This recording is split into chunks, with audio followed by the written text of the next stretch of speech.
তো hello guys, welcome to my channel Jeet ভাই blogs. তো আজকে তোমাদেরকে আমি আমার এই ভিডিওর মাধ্যমে দেখাতে চলেছি আমি ঠিক সারাদিনে যে যে কাজগুলো করি সেগুলো তোমাদেরকে আমি আমার ভিডিওর মাধ্যমে দেখাবো। যদি আমার ভিডিওটি ভালো লেগে থাকে অবশ্যই আমার চ্যানেলটিকে সাপোর্ট করবে। বাজে সকাল 8টা নাগাদ, তো বাবা কেবল আমাকে ফোন করে বললো আমাকে নাকি এখন বাজারে যেতে হবে দোকানে কিছু মালপত্র আনার জন্য। তো সেই কারণে দেখতে পাচ্ছি আমি তখন কিন্তু পুরোপুরি রেডি হয়ে গেছি। তো চলো তাইপুর এখন যাওয়া যাক। তো এখন কিন্তু আমি তাইপুরে যাওয়ার উদ্দেশ্যে বেরিয়ে পড়েছি। আর আমাদের বাড়ির থেকে তাইপুরের দূরত্ব বেশি, তাইপুরে বাজারের দূরত্ব বেশি দূর না। যদি তুমি টুকটুকিতে করে যাও তাহলে তোমার সময় লাগবে কত 15 মিনিট মতো লাগবে, আর যদি সাইকেলে করে যাও তাহলে 20-25 মিনিট মতো, মানে এরকম টাইম লাগবে একটা। তো গাইস এখন কিন্তু আমি তাইপুরে পৌঁছে গেছি। তোমরা এখানে যে রেলগেটটি দেখতে পাচ্ছ, এই রেলগেটটি পার করে এখন আমাকে তাইপুর বাজারে যেতে হবে। তো চলো এবার তাইপুর বাজারে যাওয়া যাক।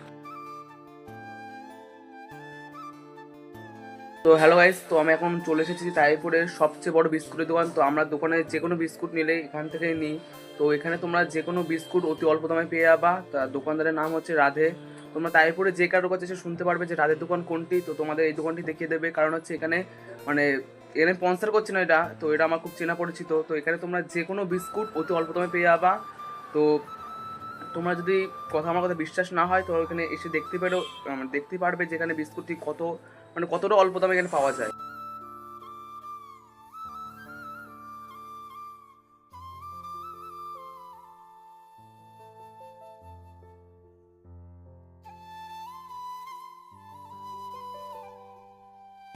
তো গাইস আমি দোকানে গেছিলাম, কিছু কাজ ছিল। তো কাজেরতে আমি দোকান থেকে বাড়ি আসলাম, এসে এমন একটা জিনিস দেখতে পেলাম, আর একটা মজার একটা জিনিস।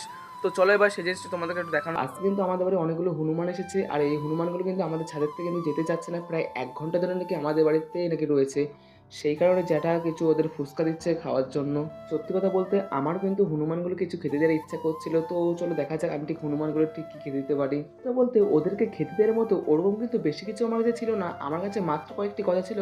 আর আমি কিন্তু ওদেরকে সেইগুলো দিলাম, আর ওরা কিন্তু খুব সুন্দর করে আমার হাত থেকে সেগুলো নিয়ে নিয়েছিল। আর এটি দেখে কিন্তু আমার কিন্তু খুব ভালোই লাগছিল। ঠিক কারা কারা আমাদের মধ্যে এরকম বাড়িতে হনুমান আসলে খেতে দাও তারা কিন্তু অবশ্যই আমাকে একটি কমেন্ট করে জানাবে। তো হ্যালো গাইস, এখন কিন্তু আমার সানকা কিন্তু পুরোপুরি কমপ্লিট হয়ে গেছে। তো আমার 2টোর সময় পড়া ছিল। তো আমার যেহেতু এখন 2টো আর মানে 2:30 বেজে গিয়েছে, আমার পড়াটা লেট হয়েছে, সেখানে আমাকে কারণ গাড়ি নিয়ে এখন আমাকে পড়তে যেতে হবে। ঠিক আছে, তো চলো যাওয়া যাক। রেলবাজারে পড়তে যাচ্ছি, আর আমাদের বাড়ি থেকে রেলবাজারের দূরত্ব হচ্ছে, যদি তুমি সাইকেলে করে যাও তাহলে তোমার 15-20 মিনিট মতো টাইম লাগবে, আর তুমি যদি গাড়িতে যাও তাহলে 5-10 মিনিটে তো তুমি পৌঁছে যাবে।